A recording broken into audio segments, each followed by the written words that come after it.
आज मैं आपको करवाने वाली हूँ महाराष्ट्र के एक ऐसे दिव्य स्थल के दर्शन जो भक्तों के लिए भक्ति, श्रद्धा और शांति का प्रतीक है। मैं बात कर रही हूँ घृष्णेश्वर ज्योतिर्लिंग मंदिर की। यह शिवलिंग 12 ज्योतिर्लिंगों में से एक है और यहाँ की महिमा का वर्णन आपको पुराणों में भी मिलता है। कहा जाता है कि ये वही स्थल है जहाँ भक्तों को शिवजी दर्शन देते हैं और उनकी हर मनोकामना पूरी करते हैं।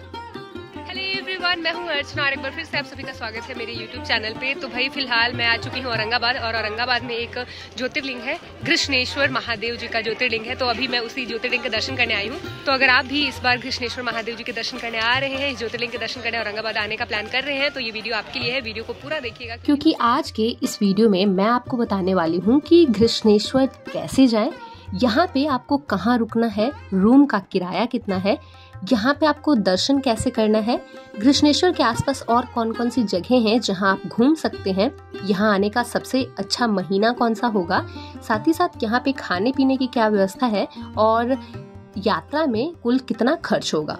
तो चलिए बिना किसी देर के इस वीडियो को शुरू करते हैं और सबसे पहले बात करते हैं कि घृष्णेश्वर महादेव के दर्शन करने के लिए आपको आना कैसे है।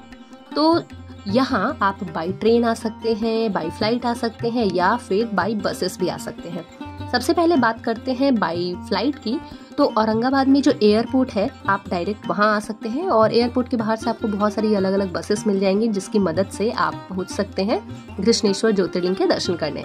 अब बात करते हैं बाई ट्रेन की। तो औरंगाबाद में रेलवे स्टेशन भी है, आप यहाँ पे बाई रेल आ सकते हैं और रेलवे स्टेशन से जैसे ही आप बाहर निकलोगे ना तो आपको बहुत सारे ऑटो वाले मिलेंगे जो ऑलमोस्ट आपको 50 से 100 रुपए लेंगे और फिर आपको वो मंदिर के पास ड्रॉप कर देंगे।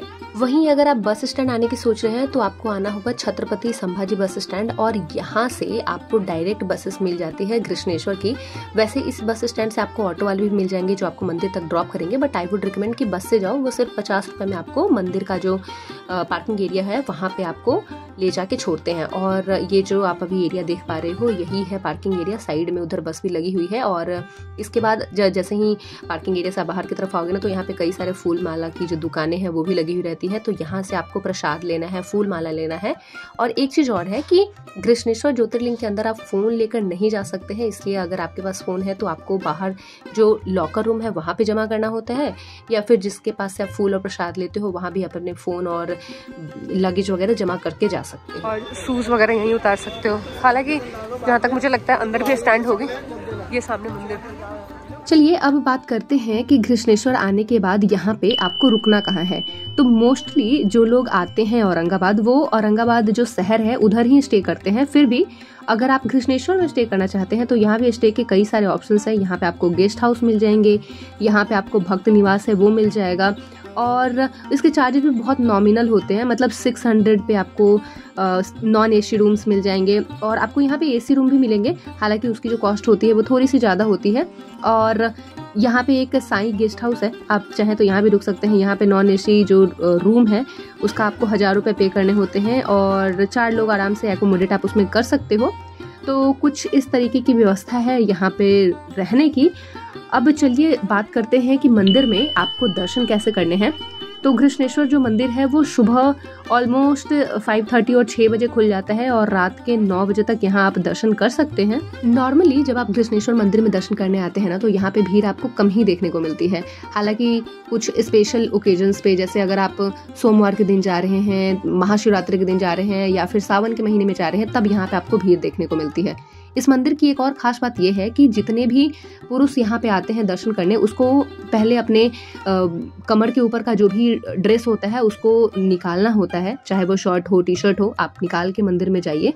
साथ ही साथ जो महिलाएं होती हैं उनको साड़ी और सूट ही पहन के जाना अलाउ है मंदिर के अंदर।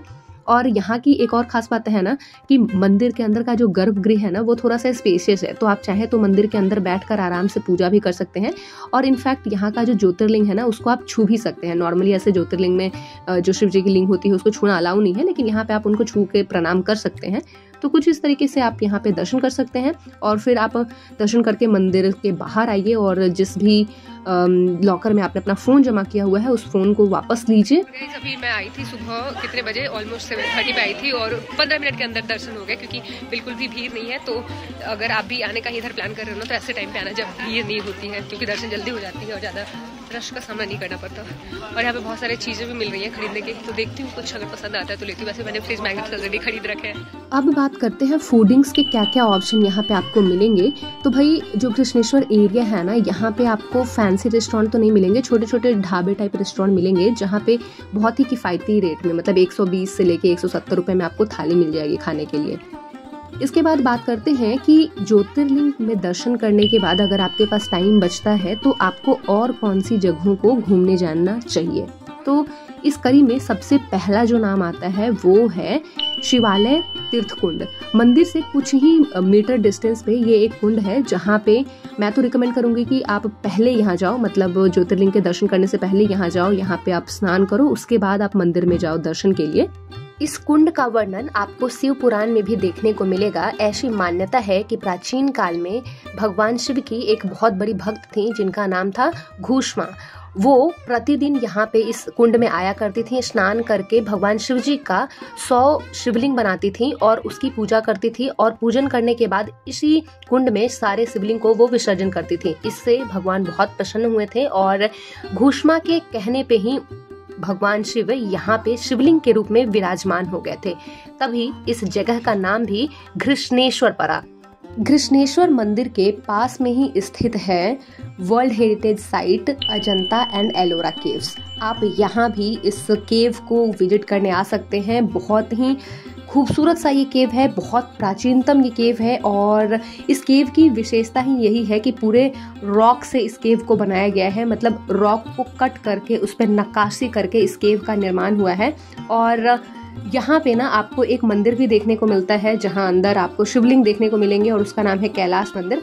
तो इस परिसर को जो आप देख पा रहे हैं यही है कैलाश मंदिर। और इस मंदिर की खासियत ये है कि नॉर्मली जब मंदिर का कंस्ट्रक्शन होता है ना तो बेस से मंदिर बनना शुरू होता है, लेकिन क्योंकि यहाँ पे पहाड़ों को कट करके बनाया गया था इस मंदिर को, तो यहाँ पे मंदिर का जो कंस्ट्रक्शन है वो अपर पार्ट से शुरू हुआ था, फिर जाके नीचे का जो पोर्शन है उनका वो कंप्लीट हुआ था।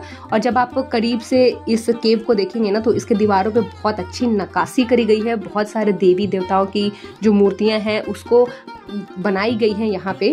केव से निकलने के बाद नेक्स्ट प्लेस जहाँ आप घूमने जा सकते हैं वो है भद्र मारुति मंदिर। यहाँ पे भगवान हनुमान जी की पूजा की जाती है और जब आप मंदिर के अंदर जाएंगे ना तो वहाँ पे भगवान जो हनुमान जी हैं उनकी लेटी हुई प्रतिमा की पूजा की जाती है। और इसका जो महत्व है वो बहुत खास है क्योंकि पूरे भारत में सिर्फ 3 ही जगह ऐसे हैं जहाँ पे लेटे हुए हनुमान जी की पूजा की जाती है। पहला तो अयोध्या में है, दूसरा आपको मध्य प्रदेश में मिलेगा और तीसरा आपको यहाँ महाराष्ट्र में मिलेगा। एंड इसके पास ही एक और मंदिर है जिसका नाम है विश्वकर्मा मंदिर। इसके भी दर्शन आप कर सकते हैं। बहुत सुंदर सा मंदिर है, छोटा सा ही मंदिर है लेकिन इसका जो एरिया है वो काफ़ी अच्छा है। एंड यहाँ पे ना मतलब अगर आप शाम के टाइम पे जाते हैं तो काफ़ी अच्छा सनसेट भी इधर से आपको देखने को मिलेगा। साथ ही साथ ये जो आप शिवालय देख रहे हैं तो इस शिवालय में आपको 12 ज्योतिर्लिंग एक साथ देखने को मिलेंगे। मतलब इस तरीके से बनाया गया है कि आपको छोटे छोटे अलग अलग जो भी ज्योतिर्लिंग हैं उनके दर्शन आपको एक साथ यहाँ पे होते हैं। तो कुछ इस तरीके से आप ज्योतिर्लिंग के अलावा ये सारी जगहों को भी एक्सप्लोर कर सकते हैं अगर आप कभी भी घृष्णेश्वर आते हैं तो।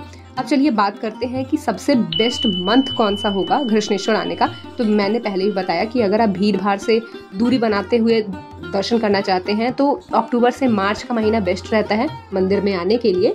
अब चलिए बात करते हैं कि आपका कितना बजट होना चाहिए अगर आप भी घृष्णेश्वर ज्योतिर्लिंग के दर्शन करने आ रहे हैं तो यहाँ का जो total budget on an average होगा वो पर पर्सन 3000 आप मान के चलिए। मतलब ये जो 3000 मैंने बताया इसमें आपके आने का, जाने का, रहने का, खाने का और जो भी आसपास की जगह हैं उनको घूमने का खर्च इंक्लूडेड है। तो गाइज आज की वीडियो के लिए बस इतना ही और मुझे उम्मीद है कि वीडियो में मैंने पूरी इन्फॉर्मेशन देने की कोशिश करी है जिससे कि आपका घृष्णेश्वर यात्रा प्लान जो है वो सक्सेसफुल हो जाए। इसके अलावा भी अगर आपके पास कोई भी क्वेश्चन रहता है, कोई भी क्वेरी रहता है तो आप कमेंट सेक्शन में मुझे लिख सकते हैं एंड मेरी पूरी कोशिश रहेगी कि मैं आपकी मदद कर पाऊँ।